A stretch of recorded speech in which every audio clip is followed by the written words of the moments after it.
Hey there, Groovesters, Groove Stars. Ridgely here with another Groove Growth program. Super excited to have a very dynamic person on with me today. A guy who is really into taking stress and fear, turning that into love and money, dealing with the BS of the world to help you get ahead. A high-level consultant, coach, executive coach, and a certified peak stakes therapist. My very good friend, Matt Learning. Matt, thank you so much for taking some time with us today, man. Really, really appreciate it. Hey, I'm happy to be here and be with your audience today. It's a pleasure.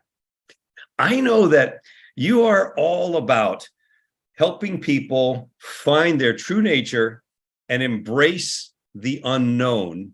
But before we get into that, how'd this all start for you? How does this journey? You've been at it for a while now, very successfully. Take us back a little bit. How did you get into this realm of helping people? So imagine, go back 20, 30 years. I'm 17 years old, sitting around my parents' place. I was a musician playing in rock bands and such. My dad says, go get a job. And so that's a classic line at about that age, go get a job. So I went and got a job. And I worked at a Canadian grocery store called Superstore, very popular.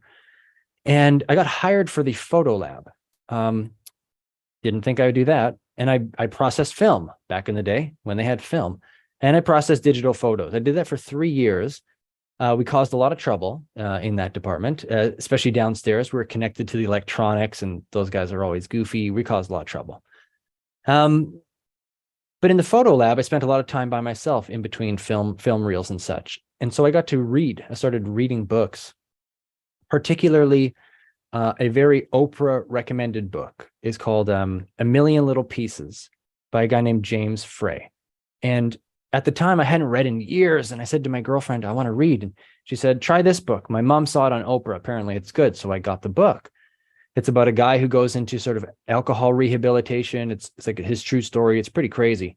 And inside the rehabilitation place, he didn't really like the program they were giving him, but he found a copy of the Tao Te Ching, a very famous book of wisdom.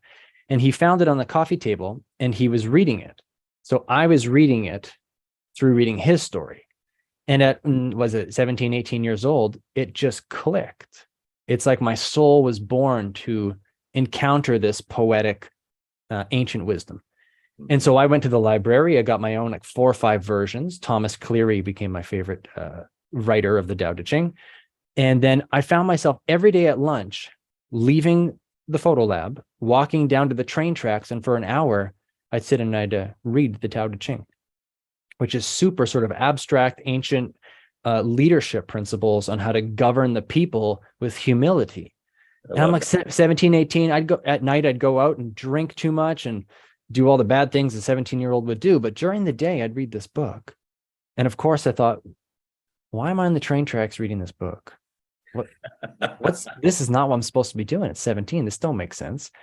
Anyhow, so that's kind of where it began originally is at the photo lab through James Frey. I found the Tao Te Ching, and then it found me. And then from there, I got into Buddhism, Tao, religion, studying it, that is. And that led to quantum physics, which absolutely shattered my paradigm. And once I got into quantum physics, it was game over. And then I went to university and realized that history as we know it is just a small sliver of what really occurs and has occurred. Then I got into psychology. Oh my God, I'm only thinking on the little spectrum of what I'm actually thinking. And then it was just, Matt was in. I was just in. Whatever I got to do to follow this to the human potential maximum, sign me up for it. And so where did that take you? I mean, it took you down the journey. Obviously, you're accumulating lots of knowledge, lots of wisdom of your own. You're doing the personal growth, personal development experience that I think many of us who are in this world of coaching, consulting, et cetera, have gone through that took us to this place. What did it look like for you? When did you finally make the jump to say, okay, you know, I actually want to do this as a career, as a journey, as a thing that actually serves the world? How did that happen? It's funny you ask, and maybe people watching this can relate and their own, eureka moments. I had a eureka moment just a week and a half ago in Costa Rica, climbing up Chiripo, the tallest mountain in the country of Costa Rica. And I had this radical breakthrough that so much of the ambition I had is actually just a cover for my real ambition, which is digging into this true nature stuff even more. So to answer your question, is 10 days ago, I had a breakthrough of when I knew I had to go deeper. But going back in time more, I was doing network marketing 6-7 years ago. I met a lady who introduced me to a lady, and they all signed up in the business, who introduced me to a lady, who introduced me to a guy. The one lady was a friend who's a yoga teacher, and the guy was he founded a company called Island Ink Jet, which used to do recyclable ink in malls all around the world. And they were like $200 million a year company, did really well. His name's Kerry. And I met Kerry, and Kerry said, you got to meet this guy, Phil. Right? Okay. And I met Anna, Kerry, and Phil in the same day. It's crazy. And so I met Phil at Kerry's mother's house in Victoria, where I live. I'm in this little bungalow, 1970s, old shaggy carpet. Didn't smell that good. I go in there. This big guy, Kerry's here, this white guy, and the Chinese guy's hanging out here. He's called Phil. That's his name. And Phil's talking in half English to me, saying like, what's your knowledge of wisdom and the Tao, and what's your purpose? And he's like asking these powerful questions.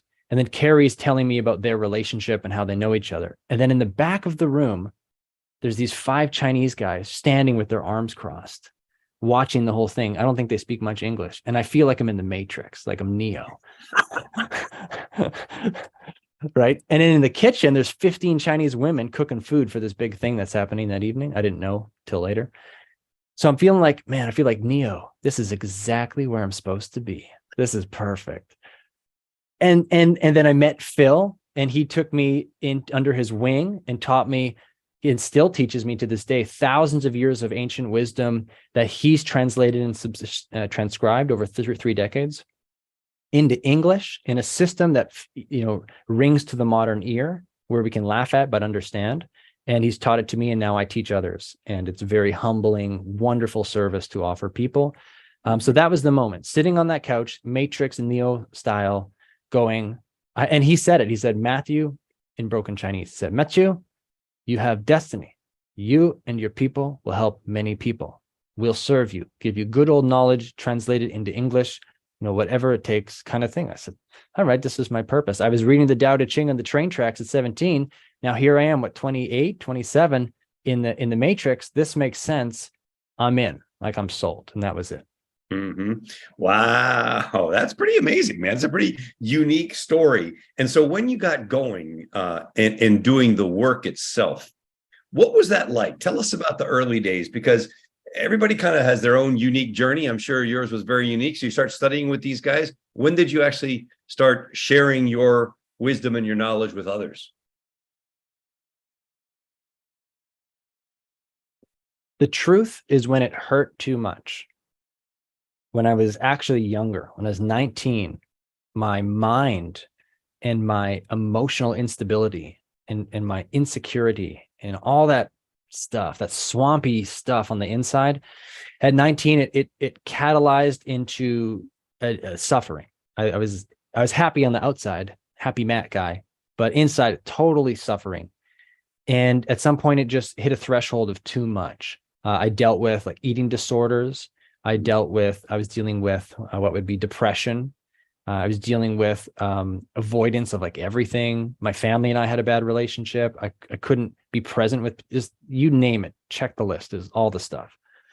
I went for a jog. It's July. I was 19 years old in Winnipeg, my hometown. And I run past this sort of crystal shop, mystical arts thing, which I wasn't into back then, but I was attracted to it. And this woman had a hypnotherapy business. And it said on there, hypnotherapy with whatever her name was, I dare you. Oh, you got me with the dare. Rip off that piece of, I'll take that phone number. Call. And I set up an appointment for a 2-hour hypnotherapy on my birthday. She regressed me back to my childhood, did her magic. I never done anything like that before. I thought it was kind of woo-woo crazy stuff, but I did it. And it changed my life. I was a new human being. So I went to hypnotherapy every year for 5 years. I loved it. That got me into like doing the work, which is kind of your question. So that's what started it. And then Deepak Chopra, Eckhart Tolle, their books, reading them, knowing I'm going to do what they do, but in some different way. All at about 19 years old. But the impetus was like, it hurt just so much to be me. Sitting on the couch hurt just to be me. And I broke and said, whatever I got to do, I surrender. I'm over it. Nice journey, man. I love to hear that kind of stuff. I think many of us that have found a calling in serving others have gone through something along those lines as well. Some kind of breakdown at some point that said something's got to change. Oh, it happens to be me. Okay, go figure. How do we do that one? So talk to us a little bit about finding your true nature, embracing the unknown. Tell us a little bit about what you do and how you serve people with that. Sure.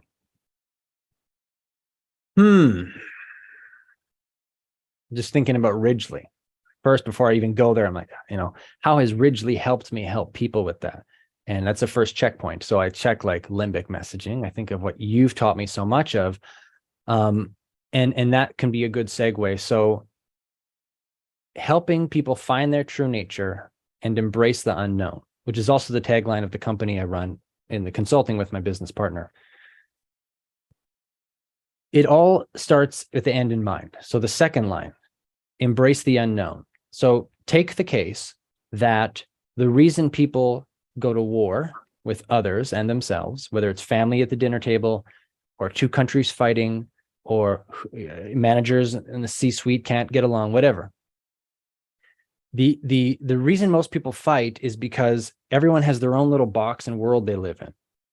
And when we step outside of that little box and world, it's often uncomfortable, sometimes darker, it's unknown. And for me, when I used to have to know everything, I'd have to control everything. And when I had to control everything, I was very egocentric, just by the algorithm of I can't step out. I have to be safe subconsciously. I have to subconsciously be safe. So I have to stay in my box. If I have to stay in my box, I have to control my environment. If I have to control my environment, everything has to fit my needs. If it has to fit my needs, it has to be my way. If I have to get it my way, I have to focus on me to make sure that happens. And then 24/7, I'm focused on me. In the Tao Te Ching, it says the sage understands that only if you have a self can there even be suffering. Therefore, the sage seeks having no self. And it's kind of the opposite, which is if I can embrace the unknown, I'm free to focus outside of me. And then I get connected to people, presence itself, prosperity. I'm not going to get prosperity sitting inside me worrying about my life. When I focus on other people's lives, their future, their situation, I can get prosperity. So by getting rid of my egocentric, fear-based programming, I've been able to embrace the unknown and now achieve everything I want and help others achieve what they want. Mm-hmm. The key, going back to the first part of the slogan, finding one's true nature, is the process of eliminating the fear programming. Fear and love is like a light switch, like cortisol and cortisol and oxytocin. It's like the bloodstream can only have one at once. So we're either in fear or in love, if we want to use those words. So finding my true nature for me has been going within very intentionally, excavating what is garbage, programming, and fear through numerous modalities, and then discovering the diamond in the rough, which is one's true nature, which is infinitely inside everybody. And that's kind of the slogan, is if you can excavate the garbage, find the real you, it gives you the actual safety that the mind is trying to create over here, which it can't. So the real safety is your infinite nature and all that means. And then when you find that, you can let go of the perceived but fake safety that the ego keeps trying to create, giving us room to get outside ourselves and be liberated, therefore focus and serve others, therefore achieve what we want and have a good time. So that's the algorithm described. So let's talk about that for a second, because as you know, I'm a longtime practicing Buddhist. And in Buddhism, we often discuss the idea that opening that heavy, creaking, groaning door that is one's own life and excavating, to use your word, is actually really hard. for most people? How do you help people overcome even the resistance to doing it, and even more than that, overcome the challenge that represents, because it ain't easy? And you're saying that, and you've got lots of experience. So you got gravity to what you're saying there. Right now as we record this, I'm in the midst of that discovery process, but that's not putting it right. It feels more like a bit of a storm, that's sort of like, but to answer the question is, I've learned through devotion. There's this great Sanskrit word called bakti, and bakti is a type of yoga, and it stands for devotion to God, or you could call it devotion to love, however one wants to look at that. But it's about devotion. And I've learned that though I can't help everybody, at least not just my body, not me alone, maybe systems can, but I can't help everybody, but I can help somebody. And the best way to do it is to be devoted to helping them, because it's a process. So that's the first tip, is like, find the bhakti, or the devotion on the inside, the inspiration to really serve somebody or a group or a business or something. Serve it like through the ups and the downs, like see it through kind of thing. The devotion's a big deal. 2, I do have the training in the peak states therapy. So I've taken a few years of very powerful training in what's called subcellular psychobiology. And it's the understanding of how consciousness lives inside of us subcellularly at a biological level, and how almost every thought we have, behavior we make, feeling we experience, sensation, pretty much everything that is our experience, other than bliss, is trauma, or biological trauma. And we're not talking PTSD. We're just talking tiny little things that manifest as voices in our head, presumptions about the neighbor, bad habits that we can't kick. The list goes on. So subcellular psychobiology is the understanding of that model, and then the application of techniques and processes which permanently remove or repair the biological damage at a subcellular level, dealing with ribosomes and RNA strands and all that stuff. You actually remove the damage or repair it, so the human being, the organism, no longer has that thought in their head, that feeling, the behavior, the emotion, the habit, etc. That's the most profound, effective, rapid, transformational modality I've ever seen in my life. So that's why I dove into it and got both certifications, and I use it. So how do I deal with people's resistance? If they're lucky enough to hang out with me closely through buying my time or being a good person, I take them through those processes, and we can eliminate that resistance within 2 or 3 hours. It's quite something. So interestingly, don't know if you know of this guy, Mark Hyman. You ever heard of Mark Hyman? Nope. So he's the head of the Cleveland Clinic, which is the leading functional medicine institute in the world. And Mark, when I've met him, was maybe 20, 30 pounds heavier than he is here. This is him now. He's 62, super slim, in incredible shape. And this book is the first time that I've seen a medical person talk about karma as a real biological thing. In other words, what you're talking about, the subcellular thing, I related immediately. And I'm carrying this book around because I'm devouring it at the moment. And it's very interesting that he draws a whole series of parallels between, wait a second, if your great grandfather was exposed to something, but your grandfather wasn't, and your father was, and you wasn't either, and you're not either, how could that still be in your system if there's not a karmic reality that's out there? And I found, when you were saying that, I thought, oh man, this book, Young Forever, I think you would dig it, Matt. I think you want to get a copy of that, check it out, because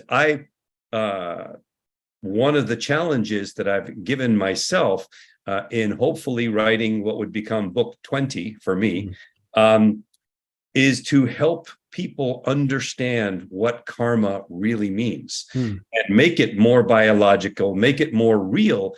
Not that it would necessarily take away someone's suffering, But if someone understands where the suffering comes from and that there's a reason for the suffering, then it becomes easier to overcome, to accept that, and then go down that pathway, if you will. Does that make sense?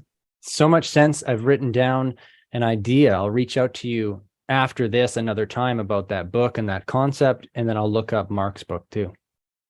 Yeah, I just thought it's super deep. I'm like, why can't we get to the bottom of things? And the reality is we can. It's just not so easy. And there's a lot of distractions. And there's a lot of things coming at us on a continuous basis that take us in all kinds of weird and unique places, which makes it this human experience different always.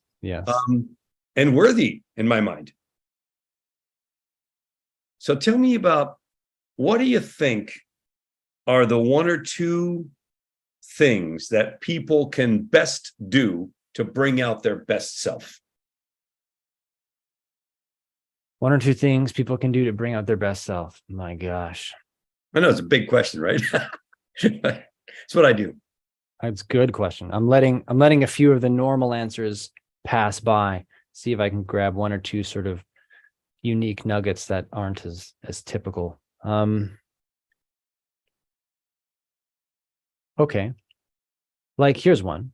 I read in a book, I don't know, 10, 15 years ago. Maybe it was a Buddhist book or something of that nature. And this line really struck me. And the line was, prove your thoughts wrong. Prove my thoughts wrong. And the first exercise was to grab a chair, a sturdy chair, and stand on it in the middle of your living room for 5 minutes every day and do nothing.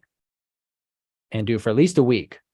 And then you get used to doing something differently and or for no reason, and grow that muscle. Because if we don't have the muscle of doing something differently, then we're done for. We're just going to run through the old cornfield, the track that's been made. We're never going to run through a fresh one because we get beat up by the corn. So you got to grow the muscle of doing new things.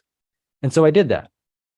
And then it still stuck with me. Prove my thoughts wrong. Prove my thoughts wrong. And to this day, I still do it. So for example, crazy inside the head, right? So the other day I was emptying out my SUV and I got all the stuff and there was a little bit of garbage, actually just like one scrap left, a little peel off from like a granola bar. And my style is feng shui, I pick up all the garbage. I keep a nice place. So, but I had my hands were full and it was kind of dark out. And I saw the piece of garbage and thought, oh, better pick that up. And then I thought, I don't want to. I can just leave it. No, Matt, you have to pick it up. That's the right thing to do. It's who you are. You need to pick up the garbage. If you don't, you're going to feel bad about yourself. You're not going to be a good person. Whoa, that's a lot going on in there. I'm just trying to bring the groceries in. Right. And so the phrase popped in still 15 years later. Prove my thoughts wrong. I said, okay, hold on, thoughts. I'm going to prove you wrong. I'm going to close this door. I'm going to leave that wrapper in that car, forget about it, and I'm still going to be a good person. And I did. And until I forgot about the wrapper till just now. I didn't even remember. Right. And so I proved my thoughts wrong. I'm not a bad person. I'm not incomplete. There's just a piece of plastic on my floor. I'll get it later. It's not a big deal, Matt. Chill out. So that's a really big tip, is for people to work that mental muscle of proving our thoughts wrong, because they sure like to be right. And if we can't prove them wrong here and there, at least I find I get trapped by them. Yeah, for sure. So here's another one for you. Imagine that you could step into a time warp and, knowing what you know now, you could travel back 10 years and speak to the Matt learning of 10 years ago with the knowledge you have now. What would you want to share with 10 years younger Matt? Yeah, that's a good question. Should I answer that? Yes, please. Okay.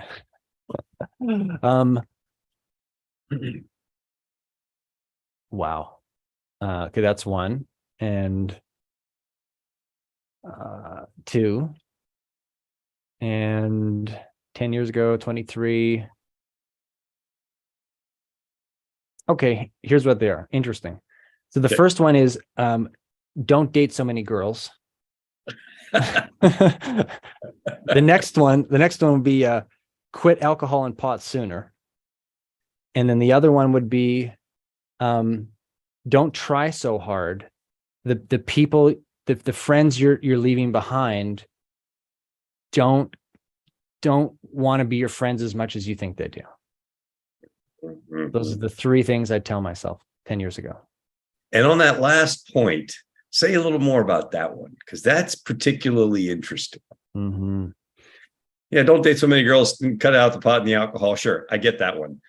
But the last one about your friends, that's pretty interesting. So say a little more about that. So I'll tie it into the find your true nature, experience the unknown thing too. So the story is, when I was 25, I moved to British Columbia from Winnipeg. That's Canada, middle to Canada West. When I did in Winnipeg, I was the center of attention. I ran a big house, community house. It had the best parties in the block. I was Matt Learning. I was the guy who didn't wear a shirt and didn't care. I had dreadlocks down to my hips. That was me. And as a big fish in a small pond, I left Winnipeg because I knew I was a big fish in a small pond. I wanted to go be a fish in a big pond and then see what's possible in a big pond. And so I left, but I'm a natural networker. I send Christmas cards at Christmas. I make phone calls. I stay in touch. I just love it. Mm-hmm. And for about 2 years after moving, I had like 30 good friends in Winnipeg who I'd constantly communicate with. How you doing? How's life? This is what I'm up to. What are you up to? Christmas card, birthday card, and visit them when I go to Winnipeg. Man, I had lists, schedules of visiting my friends. But over 2 years, I learned I'm the only one doing any effort here. Mm-hmm. Like they just, it's not in their system to think about maintaining friendships. So after a couple of years of exhaustive efforts, feelings of what I'd call rejection or sort of like confusion, after 2-3 years, I just started to let it go. Like, oh, I get it. They're just not in their system and they aren't that interested. They're not comfortable with outside of them as much as I want them to be. They're stuck in their ego, and love them and bless them. They're just not on the personal growth journey. So I got to let it go. And for me, that letting go, which I've done 3 or 4 times in phases over the last 7 years, and new friends, they let them go. Say who sticks around. That whole letting go process, I'm now very good at. Mm-hmm. And was very hard. And a lot of people struggle with letting go of some of their friends or their perception of their friends because it's such a comfort zone. Mm-hmm. Do you think it's because of a personal insecurity more than anything else? You mentioned the word comfort zone, but I think it goes maybe a little deeper even. For sure, deeper. I mean, we could do a whole podcast on it. I mean, there's like one is like, maybe you've got some insight here, but mediocrity is pretty popular. Not that anyone wants to admit it, but it's pretty popular. Netflix and chill, too much time scrolling, like eating unhealthy when we know we want to eat healthy, working at a job we don't like, saying we'll quit one day but never do. Like mediocrity is very popular. Mm-hmm. And the classic analogy is the crabs in the bucket, where when one crab tries to get out, the others claw at them and bring them back down. So I think there's just a social tribal construct where if one person tries to leave the tribe or do a different job, the rest say, hey, fit your role, make me comfortable. If you change, I have to. I don't want to change. I like Netflix, so sit down and be still. I think it's kind of like that. Yeah, so funny. I am the worst person at having a conversation about whatever series is on, because I just don't watch them. So somebody said, oh man, have you seen this? You would love this. Really? Well, how do you know that I would love that if I, for whatever the reason, have not watched a single Netflix series ever in my entire life? What gives you the thought that I'm going to enjoy that because you watch all those things? So sorry. But that's how people are. They project that stuff onto others all the time without taking the time to figure out what it is that they really need. I find this everywhere. It's like, okay, man, are you doing your personal work? Are you doing what in Buddhism we call human revolution, revolutionizing your thought processes, whatever? And it's not easy. And I've been doing it now. This is crazy. This past month, about 2 weeks ago, we marked my 40th year of Buddhist practice. And after 40 years, yes, certain things are in place. I'm not afraid. I'm not afraid of basically anything. Ups and downs of life are kind of normal and all that. But still feel like I'm barely scratching the surface of understanding, the surface of the depth of what's out there, barely feeling like I'm just nibbling at it a little bit. It's like the iceberg, man, under the water. All we see is the tip that's outside the water, but the huge amount of it is all underneath the surface. And we got to dig a little bit to find that stuff. So, got a question for you. 3 books or resources that you would recommend, the Matt Learning, 3 out of your top 5 favorites that would serve people, that help people. Okay. I'd rather give 30, but let's do 3. Okay. Number 1, Busting Loose from the Money Game, Robert Scheinfeld. Okay. Hilarious book. Tell me why that one spoke to you. Speaking of karma, this fellow writes a book using analogies of sports games. And he talks about sports games as an analogy of life and how people get hung up around money, wealth, prosperity, belief systems, just out the wazoo. And I used to be there myself many years ago, very negative beliefs about money, all that shit. And I've come to a point where it's the opposite. And Robert was a catalyst for that. So he basically says, every single lack thought we ever have, he calls it an egg. It's an egg in your matrix, in your game. And every time you have a lack thought, your job is to go to the egg, find the egg, embrace the egg, bring it right to you, and smash it open. And he gives a mantra in the book. He says, when you find the lack thought, bring it to you, smash the egg open, see it as a game, and say the mantra, and let this become your programming. And it deletes the lack karma seeds that live inside our soil that grow these weeds of not having enough, not being enough. So that's Robert's book in a nutshell. All right, there's one. Okay, number 2, Grant Cardone, Be Obsessed or Be Average. I've done 4 or 5 of Grant's books, love them all, but that one, I think he really found his stride with that book. He sort of got over having to prove himself, so he really lets loose what I'd say is a more authentic Grant in that book. But man, like the cover is him riding an airplane on the fuselage or whatever. He rides a level of authenticity around personal development in business and life it's so good, and he's got formulas for it. Anyways, great book. So that one I give to everyone on my team. I say you got to read this book. So and we actually have a saying, we call it 11x. So we took Grant, so we 10x everything, but we 11x it.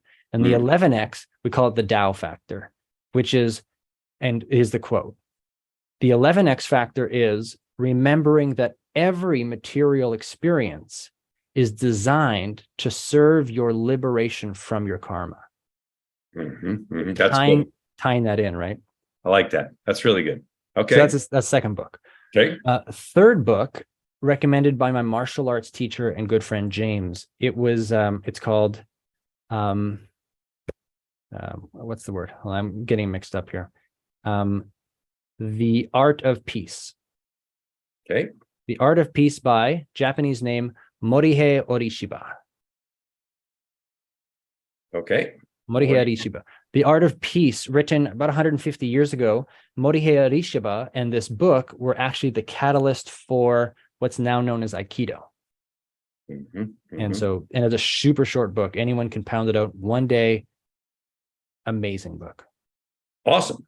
Thank you very much. So those are 3 great resources we are going to pass on.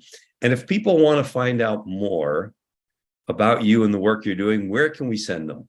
Easy. My name is in the bottom right corner. My website is matthewlearning.com. matthewlearning.com. We can do that. All right. So final words, Matt, final words to the world, sharing your wisdom with all those people out there looking to improve their lot in life. What are you tapping into to share with us today? The second principle that you asked me, what are 1 or 2 things that people can do now to change their life? And the second one is a consistency. So if I'm ever on a podcast, if I'm ever part of someone's, group or thing, I say, hang out with Ridgely, like be here as much as possible, because the consistency of the right inputs create the right software to be turned on inside our consciousness, which create the right destiny in the end. And so there's nothing more important than hang out with Ridgely, hang out with the people who've got these conversations going, who have done the work and have plowed through the cornfield. So maybe it's a little bit easier for the people coming behind. I mean, there's nothing more important than that. We can say more, but that's actually a really key piece. Well, thank you very much. I'm a huge believer in that too, man. That consistency factor is just one of the world's winners for sure. Matt, thank you very much for taking some time to spend with the Groove community. Deeply appreciate it. We're going to put your wisdom out there. Congratulations. Continued great good fortune on your journey, wherever it may take you. I appreciate you, brother. Thank you. Thank you very much. Thank you, Ridgely. It's been a pleasure.